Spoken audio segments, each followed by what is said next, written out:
Dinda tidak pernah menyangka, pria yang dulu ia cintai akan menjadikannya taruhan terakhir. Semua bermula dari satu keputusan buruk, bermain judi. Dan kini, ia harus menghadapi kenyataan pahit bahwa dirinya telah dijual oleh suaminya sendiri. Seperti apa kisahnya? Bagaimana suaminya bisa menjual Dinda? Berikut kisah lengkapnya. Sebelum lanjut, bantu channel ini berkembang dengan like dan subscribe. Dan semoga kita semua dijauhkan dari godaan judi dan diberi rezeki yang halal dan berkah. Matahari pagi menembus jendela kaca. Di dapur, aroma kopi dan roti panggang menguar menandakan pagi yang cerah dan damai bagi pasangan suami istri ini. Randy, pria berusia 30 tahun dengan wajah tampan dan postur atletis, duduk di meja makan sambil menggulir layar ponselnya. Sesekali ia tersenyum melihat notifikasi pesan dari teman-temannya. Di seberangnya Dinda, istrinya yang berusia 28 tahun, meletakkan secangkir kopi di hadapan suaminya. "Pagi-pagi udah sibuk sama HP aja, Mas," ucap Dinda sambil tersenyum. Randy mengangkat wajahnya memandangi Dinda dengan penuh cinta. Dinda adalah wanita yang luar biasa. Wajahnya cantik, tubuhnya terawat, dan sikapnya lembut serta penuh perhatian. Bukan hanya suaminya, banyak pria lain yang diam-diam mengaguminya. Namun Dinda tetap setia kepada Randy, pria yang telah menikahinya 3 tahun lalu. "Cuma lihat berita aja sayang. Nanti kita makan malam di luar yuk," ajak Randy. Dinda mengangguk sambil tersenyum manis. Kehidupan rumah tangga mereka selama ini sangat harmonis. Meskipun mereka bukan keluarga kaya raya, tetapi cukup secara finansial. Randy bekerja di sebuah perusahaan properti dengan gaji yang lumayan, sementara Dinda mengelola butik kecil yang cukup sukses. Mereka saling melengkapi. Randy pria yang penyayang dan pekerja keras, sementara Dinda adalah istri yang setia dan penuh perhatian. Hubungan mereka juga jauh dari pertengkaran besar. Semua orang di sekitar mereka iri melihat keharmonisan rumah tangga ini. Di antara teman-teman Randy, banyak yang mengatakan bahwa Dinda adalah istri idaman. Wajah cantik, kepribadian baik, serta kemampuan mengelola rumah tangga dengan baik membuatnya dikagumi banyak orang. Sementara itu, Randy juga bukan pria biasa. Selain tampan, ia memiliki karisma dan kesetiaan yang membuat Dinda tak pernah ragu mencintainya. Namun, kebahagiaan itu perlahan mulai berubah. Hari itu, tanpa Randy sadari, ia menerima pesan dari seorang teman lama. Pesan yang tampaknya tidak penting itu ternyata menjadi awal dari segalanya. Siang itu, setelah jam makan siang, Randy duduk di kantornya sambil mengerjakan laporan proyek. Ponselnya yang diletakkan di meja tiba-tiba bergetar. Ada pesan masuk dari seorang teman lama bernama Dika. "Dika, bro, lama nggak ketemu. Gimana kabarnya? Masih di perusahaan properti?" Randy, "Alhamdulillah masih. Lu gimana Ki? Kok tiba-tiba ngechat?" Dika, "Gue sekarang kerja sendiri, hidup santai, duit ngalir. Gimana kalau kita ketemuan?" Randy awalnya ragu, tapi karena Dika adalah teman lamanya sejak SMA, ia akhirnya setuju. Malam harinya, mereka bertemu di sebuah kafe di pusat kota. Dika datang dengan gaya santai, mengenakan jam tangan mewah dan pakaian mahal. Randy cukup terkejut melihat perubahan temannya itu. "Lo makin sukses aja Ki, kerja di mana sekarang?" tanya Randy penasaran. Dika tersenyum sambil menyeruput kopinya. "Gue nggak kerja kantoran lagi, Andre. Sekarang duit bisa dapat dari mana aja. Lo tahu nggak, sekarang zamannya cari uang dari HP aja." Randy mengernyitkan dahi. "Maksud lo?" Dika tertawa kecil. Ia mengeluarkan ponselnya dan menunjukkan sebuah aplikasi di mana ada angka-angka taruhan dan saldo besar di akunnya. "Judol bro, judi online. Cuma modal kecil kalau hoki bisa menang besar," ucapnya dengan semangat. Randy tertawa kecil dan menggelengkan kepala. "Ah, lo masih main begituan? Bukannya itu berbahaya?" Dika terkekeh. "Dulu iya, tapi sekarang beda. Lo tinggal prediksi, taruh duit, terus duduk santai. Kalau menang, duit langsung cair ke rekening. Gue udah beli mobil baru dari sini, Andre. Lo nggak penasaran nyoba?" Randy sebenarnya bukan orang yang tertarik dengan judi, tapi ia mulai penasaran. Terlebih, melihat Dika yang kini sukses, membuatnya bertanya-tanya, apa benar semudah itu? "Coba aja dulu, Andre. Gue kasih modal awal. Anggap aja seru-seruan," bujuk Dika. Setelah beberapa kali menolak, akhirnya Randy setuju untuk mencoba. Dika membantu Randy membuat akun dan memberinya modal terbit ratus ribu. Dengan rasa penasaran, Randy memasang taruhan kecil di sebuah permainan sederhana. Dan ia menang. "Gila, menang gue," seru Randy kaget. Dika tertawa puas. "Nah kan, gue bilang juga apa. Cuma prediksi dikit, duit ngalir." Kemenangan kecil itu membuat Randy semakin tertarik. Ia mencoba lagi dan lagi. Hingga dalam waktu 1 jam saldo modalnya naik menjadi 500.000. Saat pulang ke rumah malam itu, Randy tidak langsung tidur. Ia masih terpikirkan tentang judul itu. Kalau cuma buat iseng, nggak masalah kan, batinnya. Tanpa sadar, malam itu menjadi awal dari sebuah kehancuran. Malam itu, setelah pertemuan dengan Dika, Randy berbaring di tempat tidur sambil memandangi layar ponselnya. Ia masih tidak percaya bahwa dalam waktu kurang dari 1 jam, ia bisa menggandakan uangnya hanya dengan menebak angka dan warna di aplikasi judul itu. Di sampingnya, Dinda sudah tertidur pulas. Wajahnya terlihat damai, tidak tahu bahwa suaminya sedang mulai terjebak dalam permainan berbahaya. Kalau gue main lagi besok, mungkin bisa menang lebih banyak, pikir Randy dalam hati. Namun, rasa penasaran mengalahkan akal sehatnya. Dengan hati-hati agar tidak membangunkan Dinda, Randy membuka kembali aplikasi itu dan mulai bermain dengan sisa saldo di akunnya. Dan ternyata, keberuntungan masih berpihak padanya. Taruhan pertama, menang. Taruhan kedua, menang lagi.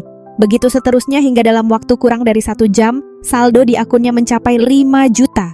Jantung Randy berdegup kencang. Ia hampir tidak percaya dengan yang baru saja terjadi. Gila, ini beneran bisa jadi sumber duit. Batinnya penuh semangat. Dengan tangan gemetar, ia mencoba melakukan withdraw WD pertama kalinya. Beberapa menit kemudian, notifikasi masuk ke rekeningnya. Uang itu benar-benar masuk. Randy hampir ingin berteriak kegirangan, tetapi ia menahan diri agar tidak membangunkan Dinda. Malam itu ia tidur dengan perasaan puas dan penuh optimisme. Keesokan harinya, saat di kantor, pikirannya terus dipenuhi oleh kemenangan tadi malam. Ia mulai mencari strategi baru, membaca forum-forum tentang cara menang lebih banyak. Saat jam istirahat, ia kembali bermain dengan modal dari kemenangan sebelumnya. Dan lagi-lagi ia menang. Kali ini saldo di akunnya mencapai 10 juta. Tanpa pikir panjang, ia kembali melakukan withdraw. Uang masuk ke rekeningnya lagi tanpa masalah. Ini gampang banget. Kalau gue main lebih besar, gue bisa kaya, pikirnya dengan penuh percaya diri. Namun, tanpa disadari, kemenangan awal inilah yang membuatnya semakin ketagihan. Hari-hari berikutnya, Randy mulai bermain lebih sering dan lebih besar. Di rumah, ia lebih sering sibuk dengan ponselnya. Saat Dinda mengajaknya berbicara, ia hanya menjawab seadanya. Dinda mulai merasa ada yang berubah dari suaminya. "Mas, akhir-akhir ini kok sering banget main HP?" tanya Dinda suatu malam. Randy tersenyum kecil. "Lagi ada proyek penting di kantor sayang, banyak yang harus diurus." Dinda mengangguk, walau tetap merasa ada yang aneh.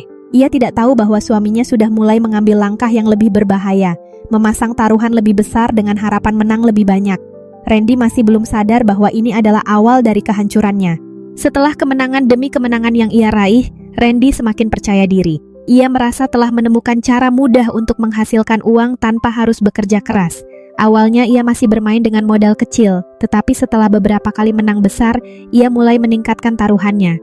Dari ratusan ribu, kini ia berani memasang jutaan rupiah dalam 1 kali taruhan. Namun keberuntungan tidak selalu berpihak padanya. Suatu malam, Randy duduk di ruang kerja kecil di rumahnya memandangi layar ponsel dengan napas tertahan. Ia baru saja mengalami kekalahan pertamanya. Saldo 5 juta yang ia pasang lenyap dalam 1 kali putaran.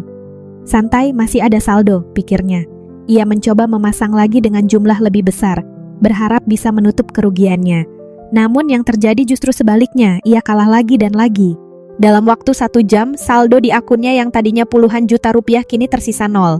Jantungnya berdegup kencang, tangannya berkeringat. "Gila, gue harus balikin ini," pikirnya panik. Tanpa berpikir panjang, ia membuka aplikasi mobile banking dan mentransfer 5 juta dari rekening pribadinya ke akun judul. Tapi kali ini, keberuntungan benar-benar meninggalkannya. Setiap taruhan yang ia pasang, hasilnya selalu kalah. Ia mencoba berbagai strategi tapi tidak ada yang berhasil. Dalam waktu kurang dari 2 jam, uang 5 juta itu habis juga. Untuk pertama kalinya, Randy benar-benar merasakan kehilangan besar. Ia memejamkan mata dan mengusap wajahnya dengan frustasi. Namun, pikirannya langsung mencari solusi lain. "Gue bisa pakai tabungan rumah tangga dulu. Nanti kalau menang tinggal balikin," pikirnya mencoba menenangkan diri. Malam itu juga, ia mentransfer 10 juta dari rekening tabungan yang selama ini ia dan Dinda kumpulkan untuk masa depan. Dengan harapan bisa menebus kekalahan, ia memasang taruhan besar, tapi hasilnya kalah. Lagi dan lagi, hingga akhirnya tabungan mereka benar-benar habis. Keesokan harinya, Dinda mulai menyadari ada yang berbeda dari suaminya. Randy tampak murung dan sering melamun. Ia juga terlihat gelisah setiap kali melihat ponselnya. Saat mereka duduk bersama di ruang tamu, Dinda mencoba bertanya, "Mas, akhir-akhir ini kok kelihatan aneh? Ada masalah di kantor?" Randy yang masih sibuk dengan pikirannya hanya tersenyum kecil. "Nggak ada sayang, cuma lagi banyak pikiran aja." Dinda menghela napas. "Kalau ada masalah cerita ke aku ya, jangan dipendam sendiri." Randy mengangguk, tapi dalam hatinya, ia tahu bahwa ia tidak bisa menceritakan yang sebenarnya. Beberapa hari berlalu, Randy semakin putus asa. Tabungan mereka sudah habis, tetapi ia masih ingin bermain untuk mencoba mengembalikan uangnya. Ia mulai mencari jalan pintas. Pertama, ia meminjam uang dari teman-temannya dengan alasan bisnis. Lalu, ketika itu tidak cukup, ia mulai meminjam dari aplikasi pinjaman online. Hanya dalam waktu 2 minggu, utangnya sudah mencapai 50 juta. Namun, bukannya bisa mengembalikan modal, ia justru semakin terjerat dalam kekalahan. Randy kini benar-benar terjebak. Ia sudah kehilangan puluhan juta, terlilit utang, dan masih harus berpura-pura di depan istrinya bahwa semuanya baik-baik saja. Tapi sampai kapan ia bisa menyembunyikan semuanya? Hari-hari berlalu, dan Randy semakin terjebak dalam kebohongan yang ia ciptakan sendiri. Ia sudah kehilangan seluruh tabungan keluarga dan kini terlilit utang puluhan juta rupiah dari berbagai pinjaman online dan teman-temannya. Setiap kali ada yang menagih, ia selalu punya alasan. "Tenang, duitnya masih muter, nanti gue bayar." Namun, di balik itu, ia semakin panik. Setiap malam, ia sulit tidur, takut ada debt collector yang tiba-tiba datang ke rumah. Sementara itu, Dinda mulai merasa ada yang sangat aneh. Suaminya yang dulu selalu ceria kini sering murung dan mudah marah. Ia juga jadi sangat tertutup soal keuangan. Dinda pertama kali curiga ketika ia ingin mengambil uang dari tabungan bersama mereka untuk membayar cicilan rumah. Saat membuka aplikasi mobile banking, ia terkejut melihat saldo yang tersisa hanya ratusan ribu rupiah. Jantungnya langsung berdegup kencang. "Kemana semua uang kita?" pikirnya. Malam itu, saat Randy pulang kerja, Dinda langsung menghadapinya. "Mas, aku tadi cek tabungan kita. Kok uangnya nggak ada?" tanyanya dengan nada khawatir. Randy terdiam. Ia tidak menyangka bahwa istrinya akan mengecek rekening secepat ini. "Oh, itu aku pakai buat investasi sayang. Nanti juga balik modal," jawabnya berusaha tenang. Dinda semakin curiga. "Investasi apa? Kok aku nggak tahu? Bukannya kita selalu diskusi soal keuangan?" Randy mulai gelisah. Ia mencoba mengalihkan pembicaraan. "Udahlah Din, aku lagi capek, nanti aja kita bahas." Namun Dinda tidak menyerah. Hari berikutnya ia diam-diam mengecek ponsel suaminya. Di sana ia menemukan sesuatu yang menghancurkan hatinya. Aplikasi judi online dengan riwayat transaksi yang luar biasa besar. Dinda terkejut dan tidak percaya. Suaminya yang selama ini ia kenal sebagai pria yang bertanggung jawab ternyata telah menghabiskan uang mereka untuk berjudi. Dengan tangan gemetar ia menemui Randy yang akan berangkat ke kantor. Di depan suaminya, Dinda langsung menunjukkan bukti di ponselnya. "Mas, ini apa? Kenapa ada aplikasi judi di HP kamu? Kenapa uang kita habis?" Randy terdiam. Wajahnya langsung pucat. Ia mencoba mencari alasan, tetapi kali ini ia tahu bahwa tidak ada lagi yang bisa ia sembunyikan. Dinda menatapnya dengan mata berkaca-kaca. "Mas, jawab, kamu main judi online?" Randy akhirnya menghela napas panjang. Ia tidak bisa lagi mengelak. "Iya, Din, aku main judi online," jawabnya dengan suara pelan. Dinda merasa seakan dunianya runtuh. Suaminya, pria yang ia percaya, pria yang selalu ia banggakan, ternyata telah menghancurkan keuangan mereka demi permainan bodoh ini. "Jadi, selama ini Mas bohong sama aku? Semua tabungan kita, semua yang kita kumpulkan bertahun-tahun, habis buat ini?" Suara Dinda mulai bergetar. Randy tidak bisa berkata apa-apa, ia hanya bisa menunduk. Dinda menangis. "Kenapa Mas? Kenapa sampai kayak gini?" Saat itu juga, kepercayaan yang selama ini ia berikan pada Randy hancur berkeping-keping. Tangis Dinda pecah. Ia masih tidak percaya bahwa suaminya yang selama ini ia percaya telah menghancurkan keuangan mereka demi judi online. Randy menunduk, tidak berani menatap istrinya. Hatinya dipenuhi rasa bersalah, tetapi di sisi lain pikirannya masih dihantui keinginan untuk menang kembali. "Aku nggak sengaja, Din. Awalnya aku menang banyak. Aku pikir bisa terus menang dan menggandakan uang kita. Tapi aku salah, aku kalah, dan aku nggak bisa berhenti," jawab Randy lirih. Dinda menggeleng, air matanya semakin deras. "Jadi ini yang bikin kamu berubah akhir-akhir ini? Kenapa kamu nggak cerita sama aku? Kenapa malah sembunyi-sembunyi? Randy hanya diam. Karena ia tahu jawabannya, ia terlalu serakah. Dinda mengusap wajahnya, mencoba menenangkan diri. Tapi kemarahannya terlalu besar. Berapa banyak uang yang sudah kamu habiskan? Tanyanya dengan suara yang lebih dingin. Randy menggigit bibirnya. Ia tahu pertanyaan ini akan datang, tapi ia takut mengatakannya. Mas jawab, berapa? Bentak Dinda. Dengan suara pelan, Randy akhirnya mengakui, hampir 50 juta. Dinda terhenyak, 50 juta. Itu bukan jumlah yang sedikit. Itu adalah tabungan yang mereka kumpulkan bertahun-tahun untuk masa depan. Astagfirullah nih Randy, kamu sadar nggak ini uang kita buat masa depan? Buat rumah, buat anak kita nanti. Kenapa kamu tega ngelakuin ini? Randy tidak bisa menjawab. Ia tahu Dinda benar. Ia telah menghancurkan semuanya. Dinda menghela napas panjang. Dadanya sesak, pikirannya kacau. Ia tidak pernah menyangka bahwa pria yang ia cintai akan berubah menjadi seperti ini. Terus sekarang gimana? Uang kita sudah habis, kamu masih punya utang? Tanyanya dengan suara lebih lirih. Randy menelan ludah. Ia ingin berbohong, tapi apalagi yang bisa ia sembunyikan? Iya Din, aku punya utang, jawabnya. Berapa? 50 juta lagi. Dinda langsung lemas. Ia menutup wajahnya dengan kedua tangan. Total kerugian mereka kini 100 juta rupiah. Saat itu juga Dinda merasa pernikahan mereka sudah tidak bisa diselamatkan lagi. Ia berdiri, matanya merah karena menangis. Dengan suara pelan ia berkata, aku nggak tahu lagi mas, aku kecewa. Aku nggak bisa lihat kamu seperti ini. Randy mulai panik. Ia tahu ia sudah diambang kehilangan istrinya. Tolong Din, aku bisa berubah. Aku janji, aku bakal cari cara buat balikin semua uang kita.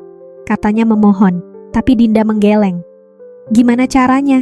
Kamu bahkan masih kecanduan. Kamu masih mikirin cara menang kan? Aku lihat di mata kamu mas, kamu belum sadar. Randy tidak bisa membantah. Karena jauh di dalam hatinya, ia masih ingin main lagi. Dinda mengambil keputusan. Aku butuh waktu sendiri mas. Aku nggak tahu apakah aku masih bisa bertahan sama kamu atau enggak. Tanpa menunggu jawaban, Dinda pergi ke kamar, mengunci diri dan menangis sepanjang malam. Sementara itu Randy terduduk di ruang tamu menyesali semua yang telah ia lakukan. Tapi di tengah penyesalannya ada satu pikiran yang terus menghantui benaknya. Gue harus menang. Gue harus balikin semua ini. Dan inilah awal kehancuran yang lebih besar. Malam itu Randy tidak bisa tidur. Kata-kata Dinda terus terngiang di kepalanya. Ia takut kehilangan istrinya, tapi di sisi lain pikirannya masih terobsesi untuk menang kembali. Gue harus balikin uang ini. Kalau gue bisa menang besar, semuanya akan selesai. Ia bangkit dari tempat tidurnya, menyalakan ponsel, dan kembali masuk ke aplikasi judi online.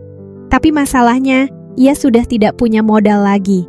Semua tabungan telah habis, dan utangnya sudah menumpuk. Lalu sebuah pikiran gila terlintas di benaknya. Gue bisa pinjam lagi. Toh kalau gue menang, gue bisa bayar semuanya. Tanpa pikir panjang, Randy mengajukan pinjaman ke lebih banyak aplikasi pinjol. 10 juta, 20 juta, 30 juta. Dalam waktu 1 malam, utangnya bertambah lagi hingga 50 juta rupiah. Dan dengan uang itu, ia langsung memasang taruhan besar. Tapi kali ini, keberuntungannya benar-benar habis. Dalam hitungan jam, seluruh uang hasil pinjaman itu lenyap. Matanya membelalak, tangannya gemetar, keringat dingin mengalir di pelipisnya. Gila, kok bisa kayak gini? Ia tidak percaya. Ia telah kehilangan segalanya. Keesokan harinya, Dinda masih dingin terhadapnya. Ia hampir tidak berbicara sama sekali. Namun masalah besar lain mulai muncul. Hari itu seorang debt collector datang ke rumah mereka. Pak Randy ada? Kami dari perusahaan pinjaman online. Mohon segera melunasi utang Anda sebelum kami mengambil tindakan lebih lanjut. Dinda yang membukakan pintu langsung terkejut. Maaf, ini ada apa ya? Tanyanya bingung. Suami Anda berutang 50 juta di tempat kami. Ini sudah jatuh tempo. Kalau tidak segera dibayar, kami akan mengambil langkah hukum. Dinda membeku. 50 juta? Utang apa lagi ini? Saat itu juga ia sadar bahwa suaminya belum berhenti berjudi. Ia berbalik menatap Randy yang berdiri di ambang pintu dengan wajah ketakutan. Randy, apa maksudnya ini? Kamu masih main? Kamu masih berutang? Randy tidak bisa berkata-kata. Ia benar-benar kehabisan alasan. Saat itu juga Dinda merasa muak. Ia menatap suaminya dengan air mata yang mengalir di pipinya. Mas, aku nggak bisa lagi. Aku nggak kuat hidup sama penjudi. Aku mau pergi. Randy terbelalak. Jangan Din, aku janji aku bakal berubah. Tolong kasih aku kesempatan terakhir. Tapi bagi Dinda ini sudah keterlaluan. Ia menggeleng. Kesempatan apa lagi mas? Kamu sudah bohong, sudah hancurin semua dan sekarang kamu masih nggak bisa berhenti. Aku nggak mau hidup di neraka ini. Dengan hati hancur, Dinda masuk ke kamar mengemasi barang-barangnya. Randy mencoba menahannya, tetapi kali ini Dinda sudah membulatkan tekad. Ia berjalan keluar rumah meninggalkan Randy yang terduduk di lantai dengan tatapan kosong. Dinda pergi dan Randy benar-benar sendirian. Rumah yang dulu penuh canda dan tawa kini terasa sunyi dan mencekam. Randy terduduk di lantai, menatap kosong ke arah pintu yang baru saja ditutup istrinya. Ia tidak menyangka semuanya akan berakhir seperti ini. Semua yang ia miliki telah hancur. Tabungannya habis. Utangnya menumpuk. Istrinya meninggalkannya. Dan sekarang, debt collector terus mengejarnya. Randy mulai kehilangan akal. Di tengah keputusasaan, ia mendapat pesan dari seseorang di grup judi online. Mau dapat modal instan? Gue punya cara. Randy awalnya ragu, tetapi rasa putus asa membuatnya bertanya. Orang itu menawarkan solusi, meminjam uang dari lintah darat. Bunganya besar, tapi kalau lo menang, lo bisa bayar utang sekaligus dapat untung gede. Tanpa berpikir panjang, Randy setuju. Malam itu ia menemui seorang rentenir di sebuah kafe sepi. Pria itu berbadan besar dengan tatapan tajam yang mengintimidasi. Jadi lo butuh berapa? Tanya pria itu dengan suara dingin. 50 juta, jawab Randy tanpa ragu. Pria itu terkekeh. Bunganya 30% per minggu, lo yakin bisa bayar? Randy menelan ludah, tetapi rasa ketagihan berjudi mengalahkan logikanya. Gue bakal menang kali ini, katanya penuh keyakinan. Tanpa basa-basi, pria itu menyerahkan uang tunai dalam koper kecil, 50 juta. Lo punya 1 minggu, kalau lo nggak bayar, lo tahu akibatnya. Randy mengangguk, mengambil uang itu dan langsung kembali ke rumah. Malam itu, ia duduk di depan laptop, siap bertaruh dengan jumlah besar. Kali ini gue pasti menang. Gue bakal balikin semua uang dan Dinda bakal balik ke gue. Ia mulai memasang taruhan. 10 juta pertama, kalah. 10 juta kedua, kalah. 20 juta, kalah lagi. Kini tersisa 10 juta. Jantungnya berdetak kencang. Ini kesempatan terakhir. Ia memasang semua sisa uangnya dalam satu taruhan besar. Hasilnya, kalah. Uangnya habis. Dalam hitungan jam, Randy telah menghancurkan satu-satunya kesempatan yang tersisa. Ia sekarang benar-benar bangkrut. Bukan hanya itu, ia kini berutang kepada rentenir yang kejam. Ia terduduk, menangis, menyesali segalanya. Tapi semua sudah terlambat. Randy gemetar. Semua uangnya habis, tidak ada lagi yang tersisa. Tapi yang lebih mengerikan, ia sekarang berutang kepada rentenir kejam. Dan ia tahu orang-orang seperti itu tidak akan menerima alasan. 2 hari kemudian, pagi itu, Randy dikejutkan oleh suara ketukan keras di pintu. Dug, dug, dug, jantungnya langsung berdegup kencang. Ia tahu siapa yang datang. Dengan tangan gemetar, ia membuka pintu. Di depan rumahnya, 3 pria berbadan besar berdiri dengan tatapan dingin. Salah satu dari mereka, yang ternyata adalah anak buah rentenir, berkata dengan suara rendah tapi menekan. Lo tahu kenapa kita di sini kan? Randy menelan ludah, tubuhnya terasa lemas. Aku belum punya uangnya bang, kasih aku waktu seminggu lagi, aku bakal bayar. Pria itu tertawa sinis. Seminggu? Lo pikir kita bang yang bisa kasih lo kelonggaran? Dengar ya bocah, lo udah habisin duit bos gue, sekarang lo bayar atau kita ambil sesuatu yang lebih berharga. Randy mundur selangkah, keringat dingin membanjiri tubuhnya. Please bang, aku bakal cari duit, aku bakal bayar, jangan begini. Salah satu pria menarik kerah bajunya, mendekatkan wajahnya. Lo pikir kita bercanda? Lo punya waktu 24 jam. Kalau besok lo nggak bayar, lo tahu sendiri akibatnya. Tanpa menunggu jawaban, mereka mendorong Randy hingga tersungkur ke lantai. Lalu mereka pergi meninggalkan Randy yang ketakutan dan putus asa. Malam itu Randy berpikir keras.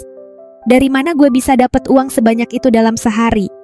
Ia mencoba menghubungi teman-temannya, tapi tidak ada yang mau meminjamkan uang. Ia mencoba menjual barang-barangnya, tapi semua itu tidak cukup. Hingga akhirnya, pikiran paling gila muncul di kepalanya. Kalau gue nggak bisa bayar pakai uang, mungkin gue bisa bayar pakai sesuatu yang lebih berharga. Dan saat itu juga ia memikirkan sesuatu yang sangat keterlaluan. Menjual sesuatu yang paling berharga dalam hidupnya. Menjual istrinya sendiri. Randy sudah tidak punya pilihan lain. Waktu terus berjalan dan malam ini adalah batas akhir pembayaran utangnya. Jika ia tidak segera menemukan uang, nyawanya dalam bahaya. dan satu-satunya solusi yang terpikir di benaknya adalah menjual Dinda. Malam itu, Dinda baru saja pulang dari rumah orang tuanya ketika ponselnya berdering. Randy. Dinda menghela napas. Ia sudah malas mendengar suara suaminya, tapi entah kenapa, ia tetap mengangkatnya. "Din, aku mohon kita ketemu sebentar, ini penting." Dinda ingin menolak, tetapi suara Randy terdengar sangat putus asa. "Baiklah, di mana?"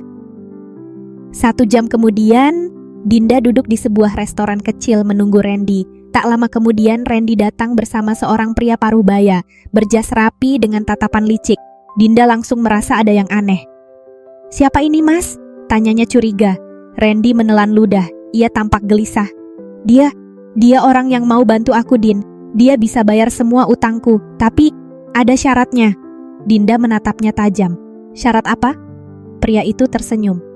"Sederhana, Nona. Saya suka wanita cantik seperti Anda. Jika Anda mau menemani saya selama 1 minggu, saya akan lunasi semua utang suami Anda." Dinda membeku. Matanya membelalak menatap Randy dengan ketidakpercayaan. "Mas, apa maksudnya ini?" Randy menunduk. Ia tidak bisa menatap mata istrinya. "Din, aku nggak punya pilihan lain. Aku bakal mati kalau nggak bayar utang itu. Aku mohon, ini cuma seminggu aja. Setelah itu kita bisa hidup normal lagi." Plak! Dinda menampar Randy sekuat tenaga. Air mata mengalir di pipinya. "Jadi ini maksud kamu? Kamu mau jual aku? Aku ini istri kamu, Mas, bukan barang." Pria itu hanya tertawa kecil. "Tenang saja, Nona. Saya orang baik. Saya hanya ingin menikmati waktu bersama Anda. Setelah itu Anda bebas." Dinda menggertakkan giginya, tatapannya penuh kebencian. "Aku bukan wanita murahan, dan kamu, Randy, kamu sudah bukan siapa-siapa lagi buat aku." Dinda berdiri, siap pergi, tapi pria itu tiba-tiba mencengkeram lengannya. "Jangan terburu-buru. Kalau kamu menolak, suamimu mungkin tidak akan melihat matahari besok." Dinda tersentak. Ia menoleh ke Randy, berharap suaminya akan membela dan melawan pria itu. Tapi Randy hanya diam. Matanya penuh ketakutan, dan ia tidak melakukan apapun untuk melindungi istrinya. Saat itu juga hati Dinda hancur. Ia sadar, suaminya bukan lagi Randy yang dulu. Dinda akhirnya dibawa oleh pria itu ke sebuah hotel mewah. Randy menerima sejumlah uang tunai, cukup untuk melunasi semua utangnya. Saat pria itu membawa Dinda pergi, ia menatap Randy untuk terakhir kalinya. "Aku harap kamu bahagia dengan keputusanmu, Mas." Randy tidak menjawab. Ia hanya bisa menunduk dilanda rasa bersalah yang luar biasa. Tapi semua sudah terlambat. Ia telah menjual satu-satunya orang yang benar-benar mencintainya. Kisah ini adalah cerminan dari kehancuran akibat keserakahan dan ketidakmampuan mengendalikan diri. Randy memiliki segalanya, istri yang setia, kehidupan yang nyaman, dan masa depan yang cerah. Namun, satu kesalahan fatal membuatnya kehilangan semuanya. Pesan moral yang bisa diambil dari kisah ini: jangan pernah tergoda oleh judi dan jalan pintas untuk mendapatkan kekayaan. Apa yang terlihat mudah dan menguntungkan di awal, justru bisa menghancurkan hidup kita dalam sekejap. Keserakahan akan membawa kehancuran.